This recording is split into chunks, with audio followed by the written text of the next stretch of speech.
कहानी की शुरुआत में हम एक आदमी को देखते हैं जिसकी बॉडी पर एक खास क्रीम लगाई जा रही होती है। उसे बिल्कुल अंदाजा नहीं होता कि उसे इतनी खौफनाक सजा मिलने वाली है। इसी दौरान गार्ड्स ने बिना कुछ समझे उसके गले में एक काउंटडाउन टाइमर लटका दिया और उसकी बांह पर एक मजबूत स्टील रिंग कसकर बांध दिया। अगले ही पल उन्होंने ट्रेन का एक होल खोला और बेरहमी से उसका हाथ होल से बाहर निकाल दिया। उसका हाथ उस होल से बाहर जाते ही उसकी दर्दनाक चीखें पूरे कंपार्टमेंट में फैल जाती हैं। लेकिन सिर्फ 2 सेकंड के अंदर ही अंदर अचानक उसकी चीखें खत्म हो गई, क्योंकि बाहर का टेम्परेचर -200 डिग्री होता है। उस आदमी की बांह उस बर्फ की वजह से जमकर सख्त हो चुकी थी। जैसे ही टाइमर खत्म हुआ, गार्ड्स ने उसका हाथ उस होल से अंदर खींच लिया। एक गार्ड ने जब चम्मच से उसका हाथ चेक किया तो वह पूरी तरह लोहे का बन चुका था। तभी अचानक एक गार्ड ने अपना भारी लोहे का हथौड़ा उठाया और उसके जमे हुए हाथ के बीच से टुकड़े टुकड़े कर दिए। अपना हाथ धड़ से अलग होते ही वह आदमी वहीं पर तड़पने लगा। ये देखकर ट्रेन के अंदर बैठे गरीब लोगों के रोंगटे ही खड़े हो जाते हैं। वो ये सब खामोशी से देख रहे होते हैं, लेकिन वो वहाँ कुछ कर भी नहीं सकते थे, क्योंकि यह वो दौर है जब पूरी जमीन बर्फ की चादर में दब चुकी थी। इंसानियत का लगभग 99% हिस्सा सर्दी की वजह से खत्म हो चुका था और जो कुछ लोग बच गए थे वही सिर्फ इस लगातार चलने वाली ट्रेन में पनाह लिए हुए हैं, जो पिछले 15 सालों से रुकने का नाम नहीं लेती और इस जमी हुई दुनिया में गोल गोल घूम रही होती है। और अगर यह ट्रेन गलती से भी रुक गई तो इसका इंजन बर्फ की वजह से जम जाएगा और ट्रेन के अंदर बसे पूरे के पूरे लोग मारे जाएंगे। दरअसल इस ट्रेन के अंदर पूरी दुनिया बसी हुई थी। हर सेल एक अलग क्लास का था। सबसे पीछे टेल सेक्शन होता है, जहाँ पूरे 1000 गरीब और बदकिस्मत लोग थे। इन सब की जिंदगी किसी जेल से कम न थी। यहाँ न साफ सफाई होती और न ठीक से खाना। इन बेचारे लोगों को जिंदा रहने के लिए बस एक काले रंग की प्रोटीन बांट दी जाती थी, जिसे खाकर वो अपना दिन गुजारते थे। उससे अगले वाले सेल में सब मिडिल क्लास लोग थे। लेकिन यहाँ के लोगों की जिंदगी गरीब लोगों से कहीं हद तक बेहतर थी, क्योंकि इन्हें यहाँ खाने के लिए साफ खाना मिलता था और पीने के लिए साफ पानी। इसके बाद आता है फर्स्ट क्लास सेल, जहाँ अमीर और वीआईपी लोग रहते हैं, क्योंकि इन लोगों ने काफी तगड़ी रकम देकर टिकट खरीदा था। इसलिए इस सेल के सब लोगों को लग्जरी रहन सहन और वीआईपी खाना दिया जाता और इन सब लोगों का ट्रेन के सिस्टम पर पूरा का पूरा कंट्रोल था। ये जो चाहे वो कर सकते थे। तभी सुबह हुई और 2 गार्ड सेल के अंदर पहुंच गए। उन्हें वायलिन बजाने के लिए एक माहिर आदमी चाहिए था। ये सुनते ही एक बूढ़ा आदमी आगे बढ़ा। उसने कहा कि वह और उसकी बीवी दोनों वायलिन बजाना जानते हैं, लेकिन गार्ड्स को सिर्फ एक ही बंदा चाहिए था। लेकिन वो बूढ़ा आदमी अपनी बीवी के साथ ही जाना चाहता था, इसलिए उसने अपनी पत्नी को छोड़कर जाने से सीधा मना कर दिया। ये सुनते ही एक गार्ड ने उसकी बीवी पर हमला करके उसका हाथ तोड़ दिया और उस बूढ़े को जबरदस्ती वहां से ले जाते हैं। ये मंजर देखकर वहां खड़े सब लोगों का गुस्सा फूट पड़ा, लेकिन वो बेचारे उन गार्ड्स के सामने कुछ भी नहीं कर सकते थे। इसी दौरान हम एक आदमी कर्टिस को देखते हैं, जो अपने दोस्त एडगर के साथ मिलकर चुपचाप कुछ ढूंढ रहा था। तभी एक औरत तानिया ने उसे इशारा करके बताया कि वो चीज उसके बेटे के पास है। कर्टिस ने किसी तरह करके उस बच्चे से वो काली बार ले ली। ये वही बार है जो इस सेल के अंदर मौजूद सब लोगों को दी जाती है। दरअसल वो लोग इस प्रोटीन बार के अंदर छुपे हुए सीक्रेट मैसेज ढूंढ रहे थे, क्योंकि ये संदेश ट्रेन के सबसे आगे वाले सेल से किसी नामालूम इंसान के जरिए भेजे जा रहे थे। टेल सेक्शन के लोग इतनी बुरी हालत में जी रहे थे कि उनके लिए ये छोटे छोटे संदेश ही जीने की आखिरी उम्मीद थे। कर्टिस ने तुरंत उस बार को बीच से काटा और बार के अंदर छुपा हुआ एक छोटा सा कैप्सूल बाहर निकाला। कैप्सूल के अंदर एक मैसेज होता है। कर्टिस ने उस मैसेज को सीधा एक आदमी गिलियम को दे दिया,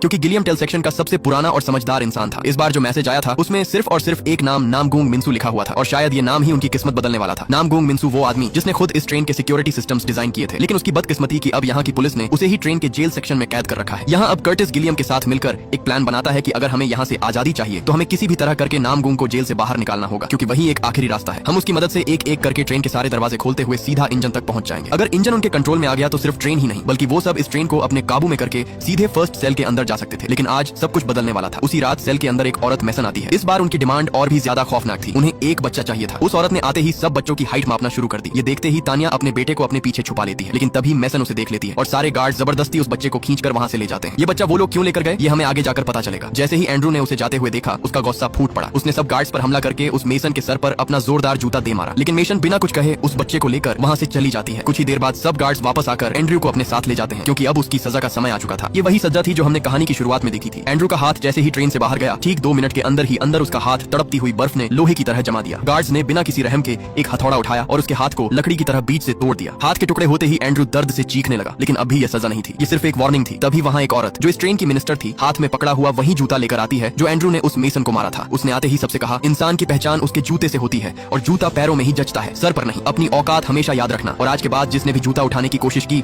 तो उसकी सजा इससे भी बदतर होगी। मिनिस्टर के इन लफ्जों ने टेल सेक्शन के सब लोगों के खून में आग लगा दी। सबके अंदर बदले की आग भड़कने लगी, लेकिन वो चाहकर भी उनसे पंगा नहीं ले सकते थे, क्योंकि इस सेल के अंदर सबसे पुराने आदमी गिलियम को भी ठीक ऐसे ही सजा दी गई जिसमें उसकी टांग काट दी गई थी। इसलिए अब कर्टिस किसी भी तरह करके जो कुछ हो चुका है सबका बदला लेने की ठान लेता है, क्योंकि अब वो अपनी जिंदगी यहाँ कुत्ते की तरह गुजार नहीं सकते थे। कर्टिस ने उस बूढ़े आदमी से कहा, मुझे लगता है कि गार्ड्स की गनों में सब बची कुची गोलियां खत्म हो चुकी हैं, क्योंकि पिछले 10 सालों में जितनी भी छोटी बड़ी जंग हुई थी उनमें सारी गोलियां खत्म हो चुकी होंगी और ट्रेन के अंदर नई गोलियां बनाने का कोई सिस्टम भी नहीं है। मतलब गार्ड सिर्फ खौफ पैदा करने के लिए खाली गन्स लेकर घूम रहे हैं। अब उसने फैसला किया कि अब वक्त आ गया है इस शक को दूर करने का। वो बिना सोचे सीधे उन गार्ड्स के सामने चला गया। जाते ही उसने उनकी गन अपने माथे पर तान दी और तुरंत उस गन का ट्रिगर दबा दिया। दबाते ही कोई भी गोली उस पर नहीं चली। ये देखकर एडगर ने जोर से चीख कर सबको बताया कि इनकी गोलियां खत्म हो चुकी हैं। ये सुनते ही सब लोगों ने पहले से छुपाया हुआ एक बहुत ही बड़ा ड्रम उठाया और सीधे उन गार्ड्स पर बम की तरह फेंक दिया, जिससे कुछ गार्ड्स वहीं पर ढेर हो गए। सबने एक के बाद एक उन पर अपना हल्ला बोल दिया, जिससे धीरे धीरे सब गार्ड्स वहीं पर ढेर होते गए। देखते ही देखते सब गरीब लोगों ने उनकी धज्जियां उड़ा दी, लेकिन तभी उनके सामने एक बहुत ही मोटा टकला गार्ड आ गया। एक बहुत ही बड़ा लोहे का टुकड़ा उसके हाथ लगते ही उसने सबको मारना शुरू कर दिया। लेकिन तभी भीड़ के बीच से एक पतला आदमी खड़ा हुआ। आज उसका बदला लेने का समय आ चुका था। वो सीधा उसकी तरफ दौड़ पड़ा। मौका देखते ही उसने उस टकले के अंदर चाकू घोंप दिया और उसके पास पड़ी सारी चाबियां बाहर निकाल निकाल ली। चाबियां हाथ लगते ही वो सब जेल सेक्शन तक पहुंच गए। वहां जाते ही उन्होंने सबसे पहले नामगूंग मिन्सू को आजाद करके उस सेल से बाहर निकाला, लेकिन वो आदमी सेल के अंदर पूरी तरह से बेहोश पड़ा था। काफी देर तक उठाने के बाद भी वो आदमी नहीं उठा। आखिरकार उन्होंने अपना दिमाग लगाया और तभी कर्टिस ने कुछ गोलियां बाहर निकाली। ये गोलियां कोई खाने की चीज नहीं थी, बल्कि ये क्रोनोल टैबलेट थी, जिसकी वजह से सब नशे में धुत पड़ जाते हैं। जैसे ही कर्टिस ने वो गोलियां उसे सूंघाई, वो तुरंत उठ पड़ा। उसकी बेटी के अंदर भी एक खास बात थी, और वो ये कि बंद सेल के पार भी वो पूरी तरह सुन सकती थी कि वहाँ क्या हो रहा है और क्या नहीं। उठते ही कर्टिस ने उससे कहा कि अगर तुमने हमारी मदद की तो तुम्हें हर दरवाजा खोलने के बदले एक क्रोनोल गोली दी जाएगी। ये डील सुनते ही उसने अपना काम शुरू कर दिया और कुछ ही देर बाद उसने वो सबसे पहला दरवाजा खोल दिया। दरवाजा खोलते ही वो सबसे पहले किचन वाले सेल में पहुंचे, जहाँ कोई भी नहीं था। उनके सामने एक ऐसी चीज आई जो उन्होंने सालों से नहीं देखी थी, खिड़कियां, और उन खिड़कियों से आती हुई सूरज की रोशनी। 17 साल बाद उन गरीब लोगों ने अपने सामने पहली बार रोशनी देखी। उसी पल उन्हें याद आया कि दुनिया कभी अंधेरी ही नहीं थी। अपने सामने बाहर की दुनिया देखकर उनकी खुशी का कोई ठिकाना नहीं था। अब उन्हें अपनी जिंदगी जीने की आखिरी आस भी लग चुकी थी। वो तुरंत अगले सेल में पहुंचते हैं, जहां उनके सामने एक आदमी था जो टेल सेक्शन के सभी लोगों के लिए वो काले रंग की प्रोटीन बार बनाता था। जैसे ही कर्टिस ने झांक कर प्रोटीन बार को बनते देखा तो उसकी रूह कांप उठी, क्योंकि वो प्रोटीन बार सब जले सड़े कॉकरोचेस को पीस कर बनाई जा रही थी। अपने सामने ये मंजर देखकर उसके रोंगटे खड़े हो गए, क्योंकि जो वो इतने सालों से खा रहे थे वो गंदे कॉकरोच का पिसा हुआ कीमा खा रहे थे। ये देखते ही कर्टिस उस आदमी को पकड़कर पीटने ही वाला था, लेकिन तभी उसने दिखाया कि उसे भी खाने में यही प्रोटीन बार दी जा रही है, क्योंकि यहाँ के मिनिस्टर ने उसे धमकी दी थी कि अगर उसने ये प्रोटीन बार नहीं बनाई तो उसे जिंदा मार दिया जाएगा। इसलिए कर्टिस मजबूरन उसे छोड़ देता है और ये बात किसी को नहीं बताता। वो जानता था अगर ये सच सबको पता चल गया तो लोग लड़ने से पहले ही हार मान जाएंगे, इसलिए वो इस राज को अपने अंदर दबा लेता है। कई सालों बाद उनके सामने ढेर सारी प्रोटीन बार थी, जिसे देखते ही वो अंधे की तरह टूट पड़े। इसी दौरान कर्टिस को एक और मैसेज मिला। जैसे ही उसने उसे खोला, उस पर वाटर लिखा हुआ था। ये एक सिंपल लफ्ज था, लेकिन शायद इसके पीछे भी कोई बड़ा राज छुपा हुआ था। कर्टिस ने जैसे ही वो संदेश उस बूढ़े आदमी को दिया, उसे तुरंत समझ आ गया कि अब उन्हें ट्रेन के वाटर सप्लाई सेक्शन तक पहुंचना होगा। ये ट्रेन का सबसे अहम हिस्सा था। अगर वो यहाँ उस हिस्से को अपने नियंत्रण में कर लेते हैं तो वो सब फर्स्ट क्लास वालों का पानी बंद करके उनसे अपनी बात मनवा सकते थे और बिजनेस क्लास वाले सेल में अपनी जगह बना सकते थे। लेकिन ये काम जितना सोचने में आसान लग रहा था उतना ही मुश्किल था। जब वो लोग अगला दरवाजा खोलने के लिए तैयार खड़े थे, तभी उस लड़की को खतरा महसूस हो गया। उसने उन्हें दरवाजा खोलने से मना किया, लेकिन तब तक उन्होंने आधा दरवाजा खोल दिया था। जैसे ही वो दरवाजा खुला, उनके सामने गार्ड्स का पूरा झुंड अपने हाथ में हथियार पकड़े खड़ा था। उन्होंने बिना सोचे सब गरीब लोगों पर अंधाधुंध कोल्हाड़ियों की बरसात कर दी। वो गार्ड्स एक के बाद एक सब लोगों को चीरते जा रहे थे। बेचारे गरीब लोगों की तादाद बहुत कम थी, इसलिए वो ज्यादा देर तक टिक नहीं पाए और सब वहीं मरते गए। देखते ही देखते पूरा सेक्शन लाशों से भर गया। इसी दौरान एक गार्ड आया। उसने आकर ऐलान किया कि ट्रेन कुछ ही देर बाद सायरन ब्रिज से गुजरने वाली है। जैसे ही ट्रेन ब्रिज पर चढ़ने लगी, सब गार्ड्स ने अचानक हैप्पी न्यू ईयर चिल्लाना शुरू कर दिया, क्योंकि हर साल ये ट्रेन पूरी दुनिया का चक्कर लगाकर उस ब्रिज से गुजरती थी। थोड़ी ही आगे आने पर ट्रेन के सामने बर्फ की बड़ी चट्टान थी, जिससे ट्रेन टकराने वाली थी। ट्रेन तेजी से उसकी तरफ बढ़ने लगी और कुछ ही देर बाद ट्रेन उस चट्टान के पास पहुंच गई। पहुंचते ही वो ट्रेन उस चट्टान को चीरते हुए ब्रिज से आगे निकल जाती है। उस झटके की वजह से पूरा कंपार्टमेंट हिल जाता है। इसी दौरान वो लड़की जब खिड़की के पास जाकर नीचे झांकती है, तब नीचे बर्फ उसे पिघलती हुई साफ दिखाई दे रही थी। मतलब बाहर की दुनिया शायद वापस जिंदा हो रही थी। ये देखकर उसके अंदर एक छोटी सी उम्मीद जाग उठी। लेकिन तभी वो मिनिस्टर वहाँ आ जाती है। उसने आते ही सबसे कहा कि तुम लोगों को डूब कर मर जाना चाहिए। विलफोर्ड की ही वजह से तुम लोग अभी तक जिंदा हो। अगर वो न होते तो तुम लोग आज कुत्ते की मौत मर चुके होते। दरअसल विलफोर्ड वो शख्स है जिसने ट्रेन को इंसानियत का आखिरी ठिकाना बनाया, मगर बदले में उसने पूरी ट्रेन को एक नर्क में बदल दिया। उसने ट्रेन वाले टेल सेक्शन के लोगों की हालत कुत्ते से भी बदतर कर दी थी। उस मिनिस्टर ने उनसे आखिरी बार कहा कि अब सजा के तौर पर 17% लोगों को खत्म करने वाले हैं। उसने कहा कि अब आगे एक बहुत ही बड़ी अंधेरी टनल आने वाली है, जिससे ट्रेन गुजरेगी। ये सुनते ही सब गार्ड्स ने नाइट विजन पहन ली। तभी कर्टिस ने सबको नीचे झुकने को कहा। जैसे ही ट्रेन टनल में घुसी, सब गार्ड्स ने सब गरीबों को मारना शुरू कर दिया। सब बेचारे गरीब लोग उनका शिकार बनते जा रहे थे। एक के बाद एक सब वहीं पर ढेर होते गए। इसी दौरान कर्टिस ने सबको जोर से आवाज दी, हमें आपकी जरूरत है। ये सुनकर सब वहाँ मशालें लेकर उनकी तरफ बढ़ने लगे। जैसे ही सब वहाँ पहुंचे, पूरा सेक्शन रोशनी से जल उठा। इसी का फायदा उठाकर सब गरीबों ने उन पर आग बरसाना शुरू कर दी। पूरा सेक्शन तहस नहस होता जा रहा था। इसी दौरान एक साथी ने चाकू सीधा उस मिनिस्टर की टांग पर दे मारा, लेकिन तभी कर्टिस के दोस्त एडगर को एक गार्ड ने पकड़ लिया। एडगर उसे चिल्लाता रहा कि मुझे बचा लो, लेकिन कर्टिस ने उस पर ध्यान नहीं दिया और उसे वहीं पर मरता छोड़कर सीधा उस मिनिस्टर की तरफ भाग पड़ा। उसने सोचा कि उसे पकड़कर अपने दोस्त को छुड़वा लेगा, लेकिन पीछे से उस गार्ड ने उसके अंदर चाकू घोंपकर उसे वहीं पर मार डाला। अपने सामने अपने साथी को मरता देखकर वह अंदर से पूरी तरह टूट गया। उसे मरता हुआ देखकर उसके अंदर का गुस्सा और भी ज्यादा भड़क उठा। उसने तुरंत उस मिनिस्टर को पकड़ लिया और सबको कहा, फेंक दो। इसी दौरान वो ट्रेन भी उस अंधेरी सुरंग से बाहर निकल जाती है। उन्होंने उस मिनिस्टर को कैदी बनाकर उससे सारी जानकारी उगलवाना शुरू कर दी। कर्टिस ने उससे पूछा कि वो मैसन बच्चों को कहां लेकर गई है, लेकिन मिनिस्टर ने उसे साफ साफ मना कर दिया और कहा कि मैं इस बारे में कुछ भी नहीं जानती। मुझे बस इतना पता है कि सब बच्चे विलफोर्ड के साथ इंजन वाले सेक्शन में हैं। कर्टिस ने पूछा कि वाटर सप्लाई वाला सेक्शन कहां पर है। उसने बताया कि वाटर सेक्शन भी इंजन रूम में है, क्योंकि जब ट्रेन चट्टान से टकराती है तब ट्रेन के अगले वाले हिस्से में बहुत सारी बर्फ इकट्ठी होकर पिघल जाती है और फिर वो सारा पानी साफ करके वीआईपी लोगों को दिया जाता है, और जो गंदा पानी होता है वो गरीब मतलब तुम लोगों को दिया जाता है। ये सुनते ही वही आदमी भाग कर आता है जिसका बाजू इस औरत ने कटवाया था। वो पूरी तरह गुस्से से जल रहा था। वो उसे मारने ही वाला था। तभी उस औरत ने बताया कि तुम लोग मेरे बगैर इंजन रूम तक नहीं पहुंच सकते, क्योंकि इंजन रूम सिर्फ मैं ही जानती हूँ। अगर मैं मारी गई तो तुम लोग हमेशा के लिए यहाँ फंसकर मर जाओगे। इसलिए वो सब उसे अपने साथ लेकर आगे के सेक्शन में पहुंच गए, जहाँ आते ही सब कुछ बदल जाता है। ये कोई ट्रेन का हिस्सा नहीं लग रहा होता, बल्कि एक अलग ही दुनिया थी। यहाँ हर तरफ हरियाली थी, छोटे छोटे बाग जहाँ ताजा फल और सब्जियां उगी हुई थी। ये देखते ही गरीब लोग बेचारे हैरान रह जाते हैं। जैसे ही वो अगले सेक्शन में घुसे तो उनकी रूह कांप उठी, क्योंकि उनके सामने एक बहुत ही बड़ा सा एक्वेरियम था जिसमें मछलियां इधर उधर तैर रही होती है। यही नहीं, आगे जाते ही उनके सामने एक बड़ा रेस्टोरेंट था। उन्हें खाने के लिए खाना दिया गया और आखिर आखिरकार आज 17 सालों में पहली बार गरीब लोगों ने प्रोटीन बार्स की जगह सुशी खाई। खाना मिलते ही वो उस पर अंधे की तरह टूट पड़े। जैसे ही वो मिनिस्टर खाना खाने वाली थी, अचानक कर्टिस ने उसके मुंह पर चम्मच दे मारी, क्योंकि उसे उनके साथ हुआ जुल्म याद था। तभी उसने वही काले रंग की प्रोटीन बार निकाली और कहा कि तुम्हें इस खाने की जगह आज ये खानी होगी। उस बार को देखते ही उसके चेहरे का रंग वहीं उड़ गया, क्योंकि उसे पता था कि ये बार कॉकरोच को पीस कर बनाई गई है। लेकिन इस बार कर्टिस ने उसे मजबूर किया, इसलिए न चाहते हुए भी मिनिस्टर को वो गंदी बार खानी ही पड़ी। दरअसल ये उसका बदला था जो उन्होंने ट्रेन के गंदे टूटे हुए सेक्शन में झेला था। जैसे ही वो अगले सेक्शन में पहुंचे, वहाँ उनके चारों तरफ हर किस्म का गोश्त था। वो सेक्शन पूरी तरह गोश्त से भरा पड़ा था। वो ये सब देखकर हैरान रह गए। अगला कंपार्टमेंट उन्हें एक स्कूल तक ले आता है, जहाँ सब वीआईपी लोगों के बच्चे पढ़ रहे थे। लेकिन ये कोई नॉर्मल स्कूल नहीं था। यहाँ तालीम के नाम पर ब्रेन वॉशिंग हो रही थी। सब बच्चों का दिमाग ट्रेन के आखिरी सेक्शन के लोगों के खिलाफ किया जाता था, जो लोग बेचारे मुफ्त में इस ट्रेन में घुसे थे। सब बच्चों के सामने टेल सेक्शन के लोगों को घटिया, गंदे और बेकार दिखाया जाता था। तभी तानिया आगे बढ़ी। उसके हाथ में अपने बेटे टिम्मी की तस्वीर थी। वो रोते हुए सब बच्चों से अपने बेटे के बारे में पूछती है कि क्या किसी ने मेरे बेटे को देखा है। एक बच्चे ने उसे बताया कि सब बच्चों को अगले वाले सेक्शन में ले जाया गया है। ये सुनते ही तानिया की उम्मीद जिंदा हो गई। इसी दौरान अचानक एक टकला आदमी क्लास के अंदर दाखिल हुआ। उसके हाथ में अंडों की टोकरी थी, जो पूरी तरह अंडों से भरी हुई थी। दरअसल ये सब अंडे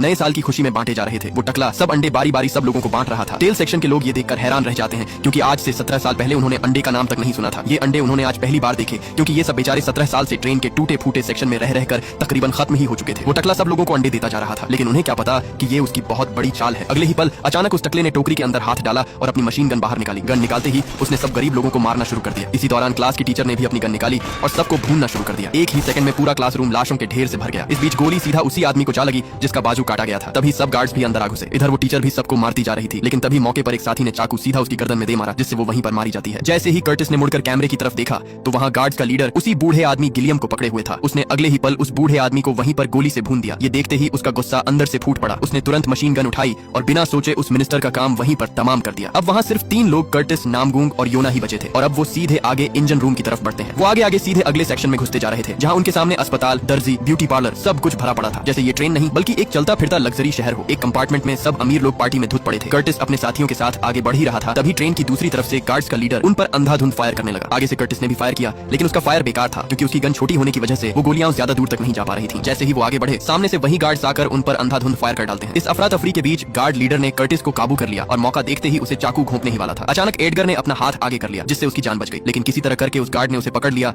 और चाकू सीधा उसके अंदर घोंप दिया। और आखिरकार कर्टिस का करीबी दोस्त अपनी जान की बाजी हार ही गया। इसी दौरान जब कर्टिस ने उठकर उस औरत तानिया को देखा, तब वो अपनी जिंदगी की आखिरी सांसें ले रही थी, क्योंकि उसे भी गोली लग चुकी थी। उसने कर्टिस से कहा कि चाहे कुछ भी हो जाए, मगर तुमने मेरे बेटे की जान बचाकर ही आना है। ये कहते ही तानिया वहीं पर मर जाती है। अपने सब साथियों को मरता देखकर उसका गुस्सा फूट पड़ा और बिना सोचे इंजन रूम के दरवाजे को पीटना शुरू कर दिया। वो जोर जोर से उसे तोड़ने की कोशिश करता है, लेकिन बिना चाबियों के वो दरवाजा कहाँ खुलने वाला था। नामगूंग ने उससे कहा कि हम चाहकर भी इंजन रूम तक नहीं जा सकते। तभी उसने इशारा करके बताया कि अगर हम इस दरवाजे को खोल लेते हैं तो इस ट्रेन से बाहर निकला जा सकता है। लेकिन कर्टिस ने उससे कहा कि ये बात जितनी कहने में आसान है उतनी ही मुश्किल है, क्योंकि अगर हम दोनों बाहर निकल भी गए तो बाहर जमा देने वाली बर्फ हमें जिंदा मार डालेगी। आगे से नामगूंग ने कहा कि समझो हमारा काम हो गया, क्योंकि बाहर का तापमान धीरे धीरे कम हो रहा है। मैंने उस दिन ट्रेन से बाहर जब देखा, तब मुझे बर्फ के नीचे फंसा हुआ जहाज का मलबा साफ दिखाई दे रहा था, जो दुनिया तबाह होते समय क्रैश हो गया था। मतलब बाहर का तापमान कम पड़ता जा रहा है, हम यहाँ से भाग सकते हैं। इसी दौरान उसने क्रोनोल से बना हुआ बहुत ही बड़ा टुकड़ा दिखाया, जो वो कई सालों से इकट्ठा कर रहा था, क्योंकि उसे पता था कि एक न एक दिन ये उसके बहुत काम आने वाला है। क्योंकि अगर इसे ज्यादा मात्रा में इस्तेमाल किया जाए तो ये एक बहुत ही बड़े बम की तरह फट सकता है। अगर हम इसे दरवाजे पर लगाकर फोड़ दें तो दरवाजा फट जाएगा और हम इस कैद से आजाद हो जाएंगे। इससे पहले वो वहाँ कुछ कर पाते। अगले ही पल इंजन रूम से वही औरत बाहर निकली जिस पर एंड्रयू ने जूता फेंका था। आते ही उसने उस नशेड़ी आदमी नामगूंग पर गोली चला दी, जिससे वो वहीं पर ढेर हो गया। आखिरकार वो कर्टिस को इंजन सेक्शन तक ले आती है, जहाँ उसका सामना विलफोर्ड से होता है। वही आदमी जिसने इस ट्रेन के टेल सेक्शन वाले लोगों की जिंदगी कुत्ते की तरह कर दी थी। वो कर्टिस का वेलकम करता है। फिर उसने उसके सामने असली सच खोलना शुरू कर दिया। उसने बताया कि वो सारे मैसेज टेल सेक्शन में वो खुद जानबूझकर भेजता था, ताकि ट्रेन के लोगों के बीच जंग करवा सके, जिससे ट्रेन की पॉपुलेशन ज्यादा न बढ़े और ये ट्रेन ज्यादा देर तक चल सके। ये सुनते ही कर्टिस का गुस्सा फूट पड़ा, लेकिन अब वो वहाँ कुछ भी नहीं कर सकता था। दूसरी तरफ हमें नामगूंग दिखाई देता है, जो अभी भी जिंदा था, क्योंकि गोली उसके हाथ पर लगी थी, जिसकी वजह से वो बच गया। उसके सामने सब वीआईपी लोग खड़े थे और उसने और उसकी बेटी ने बिना सोचे सबको भूनना शुरू कर दिया, क्योंकि इन्हीं की वजह से ये पिछले 17 सालों से कैद में थे। थोड़ी ही देर बाद सब वीआईपी लोगों की बहुत बड़ी तादाद उनकी तरफ बढ़ने लगी। नामगूंग ने अपनी बेटी को आवाज लगाई कि जल्दी से ट्रेन के दरवाजे पर लगे क्रोनोल पर आग लगाओ। ये सुनते ही उसकी बेटी सीधा कर्टिस से माचिस की डिब्बी लेने के लिए भाग पड़ी, लेकिन तभी उसे नीचे से किसी की हलचल की आवाज सुनाई देने लगी। जैसे ही उन्होंने वो फ्लोर खोला तो नीचे वाला नजारा देखकर वो दोनों दंग रह गए, क्योंकि नीचे वही बच्चा था जिसे उस दिन पकड़कर लाया गया था और वो ट्रेन का इंजन चला रहा था, क्योंकि इस ट्रेन को हर साल एक बच्चा चलाता था। इस ट्रेन के मालिक विलफोर्ड ने तो हद ही पार कर दी, जैसे वो बच्चा इंसान नहीं बल्कि इस ट्रेन का स्पेयर पार्ट हो। ये देखकर कर्टिस का गुस्सा 7वें आसमान तक पहुंच गया। उसने सीधा एक जोरदार मुक्का कसके उसके मुंह पर दे मारा और अपना पूरा जोर लगाकर उसे पीटना शुरू कर दिया। उसने तुरंत वो माचिस योना को दी और जल्दी से टिम्मी को बाहर खींचने लगा। किसी तरह करके उसने उसे बाहर निकाल ही लिया। उसी मौके पर योना ने क्रोनोल को आग लगा दी। आग लगते ही वो दरवाजा जोरदार बम की तरह फट गया। ब्लास्ट इतना खतरनाक था कि ट्रेन के आसपास की बड़ी बड़ी बर्फ की चट्टानें हिल पड़ी और सीधा उस ट्रेन पर आ गिरी। चट्टानों के गिरते ही ट्रेन पटरी से उतर गई और उसके सभी कंपार्टमेंट एक के बाद एक टूटकर बिखरने लगे। लोहे, आग, बर्फ सब कुछ एक ही जगह पर तबाही में बदल गया। इस हादसे में ट्रेन के लगभग सारे लोग खत्म हो जाते हैं। जैसे ही योना को होश आया, उसने हर तरफ देखा, लेकिन उसके पिता और कर्टिस कहीं नहीं दिखाई दिए। वो जोर जोर से चीखने लगी, लेकिन तब तक बहुत देर हो चुकी थी। उस बम की वजह से सब लोगों के टुकड़े टुकड़े हो गए और खुशकिस्मती से उस मलबे के बीच टिम्मी और योना ही बच पाए। दोनों ने धीरे धीरे पहली बार अपने कदम बर्फ के बीच रखे। बाहर निकलते ही उनके चारों तरफ सिर्फ मलबा और बर्फ की बड़ी बड़ी चट्टानें थीं। दूर दूर तक वहाँ किसी इंसान का नामो निशान तक नहीं था। इसी दौरान उन्हें दूर एक सफेद भालू दिखाई दिया जो बर्फ के बीचों बीच जिंदा खड़ा था, और वही सबसे बड़ी निशानी थी, जो कि सच में ही बर्फ पिघल रही थी, और यही उनकी आखिरी उम्मीद थी जीने की। और इसी उम्मीद के साथ ये कहानी यहीं खत्म हो जाती है। अगर आपको ये वीडियो अच्छी लगी हो तो इस वीडियो को लाइक और हमारे चैनल को सब्सक्राइब जरूर कीजिएगा।